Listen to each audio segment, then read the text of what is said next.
Imagine turning your Social Security into a more substantial income stream with just a few smart moves. In this video, we'll explore how to make every dollar count in your retirement. Hey everybody, welcome back to the channel. I'm Jeremy Chambers, certified financial planner and founder of The Hourly Advisor. In this video, we'll cover 5 tips to help you increase your Social Security benefits. Whether you're approaching retirement and deciding on the right age to start collecting, or if you're already taking Social Security and you're looking for ways to reduce the taxes that you pay on your income, these strategies can help you increase your spending power in retirement. Tip number 1 is to work longer. The Social Security income calculation is based on your average index monthly earnings during your 35 highest earning years. If you work fewer than 35 years, each year without earnings is counted as 0, which would then reduce your benefits for life. For example, let's say you've been working for 30 years and can't wait to retire. If you retire with only 30 years of earnings, the Social Security Administration doesn't just use those 30 years that you worked. They need 35 years for their calculation, so they'll give you 5 years of zeros, significantly bringing down your average. Now, I've had a lot of clients over the years who just couldn't mentally or physically continue to work their current job. So here's a strategy that you can use to leave a high-stress job without losing too much in your future Social Security payments. Let's look at an example to illustrate. This is the financial planning software that I use with my clients. It's called Right Capital, and it's really amazing what we can do and model out with this software. But these are hypothetical clients for illustration purposes only. So here we have a married couple, Stanley Social Security and Susie Social Security. They're 66 and about to retire at age 67. Stanley actually enjoys his job and was able to work a full 35 years, making $100,000 per year for illustration purposes. Susie, on the other hand, hated her job. She was making $100,000 too, but it wasn't worth the stress, and she decided she was going to retire 5 years sooner than Stanley. This would give her only 30 years of earnings in her Social Security income calculation. But here's what she did. Instead of just completely retiring, she found a lower paying, lower stress job that she enjoyed, making $35,000 per year to fill in what would have been 0 years. And let me show you how this impacts their future Social Security amounts. Even making less than half of what she used to make, and less than half of what Stanley made for his last 5 years of work, Susie's Social Security benefit isn't that far from her husband's. At age 70, he's expected to receive about $50,000 per year in benefits, and she's expected to receive about $49,000. So here's why it works out to be so close.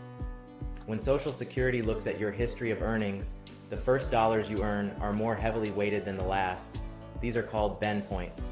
The first bend point is 90% of the first $1,174 of your average indexed monthly earnings. The second bend point is 32% of your average indexed monthly earnings between $1,174 and $7,078. And the third bend point is only 15% of your average indexed monthly earnings over $7,078. So before you retire, check your Social Security statement to make sure you have 35 full years of earnings. You can get your statement on ssa.gov, and they'll show you each year of earnings they're using for your calculation. If you realize you have some zeros in there, make sure it's accurate first. But to bump up your average, consider working a part-time job or lower paying job just to fill in those 0 or lower earning years. Tip number 2 is to wait longer to collect Social Security benefits. By waiting longer, I don't mean work longer, but realize you don't have to start taking Social Security as soon as you retire. So when I say wait longer, I mean just wait to start collecting your Social Security checks. For normal Social Security benefits, there's 3 key ages or milestones to know. Age 62, which is the earliest you can start taking Social Security. Age 70, which is the latest you want to start collecting benefits. And your full retirement age, or FRA for short, which is between age 66 and 67, depending on the year you were born. If you decide to take Social Security before your full retirement age, you lock in a lower benefit for life, and maybe even your spouse's life. The reduction is around 6.6% per year for the first 3 years, and 5% per year for each additional year before your full retirement age. For example, if your full retirement age is 67 and you start benefits at 62, your income is reduced by about 30% for life, and that's pretty substantial. The reason for this is because of your life expectancy. If you turn on income at 62, chances are you're going to be paid out for a longer period of time. So in turn, they reduce your monthly income amount to account for the longer payout period. But let's say you wait longer and turn on your benefits after your full retirement age. For every year you delay past your full retirement age, up to age 70, you earn delayed retirement credits. These delayed credits increase your benefits by approximately 8% per year. So if your full retirement age is 67 and you wait until 68, your benefit increases by 8%. If you wait until 69, your benefit increases by 16%. And if you wait until 70, your benefit increases by 24%. Keep in mind that on top of these increases, you can also receive cost of living adjustments. So combined, these increases can make a substantial difference in your lifetime retirement income, and maybe your spouse's lifetime retirement income. So let's see this in action. Using the same hypothetical clients, Stanley and Susie. Let's take a look at what their lifetime Social Security benefits would be if they started benefits now versus age 70. In my Right Capital Social Security Analyzer, I'm selecting as early as possible, which in this situation is age 66, since this is their age now. Assuming they live to age 95, taking their Social Security benefits at age 70 gives them close to $800,000 more in lifetime Social Security income. When deciding on when to begin Social Security benefits, there's more to take into consideration than just total lifetime income estimates. If your withdrawal rate is too high in the early years and it stresses the portfolio, it might make sense to take Social Security sooner. In this example, at ages 67, 68, and 69, they have a withdrawal rate of close to 7%, depending on how their portfolio is positioned, their expected returns, how their portfolio will change in the future, like if they feel they might add more bonds later in life.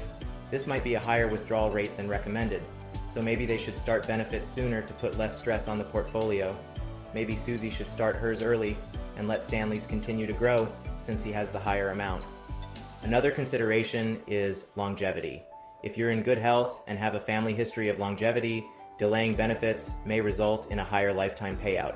If you have health concerns or a shorter life expectancy, claiming earlier might be a better idea. In this example, the break-even age is 80, comparing taking benefits early to delaying to age 70. So that means if they feel they might not live past age 80, it might make sense to take benefits sooner. So long story short, when you're deciding on which age to begin benefits, there's more to take into consideration than just the lifetime income amount.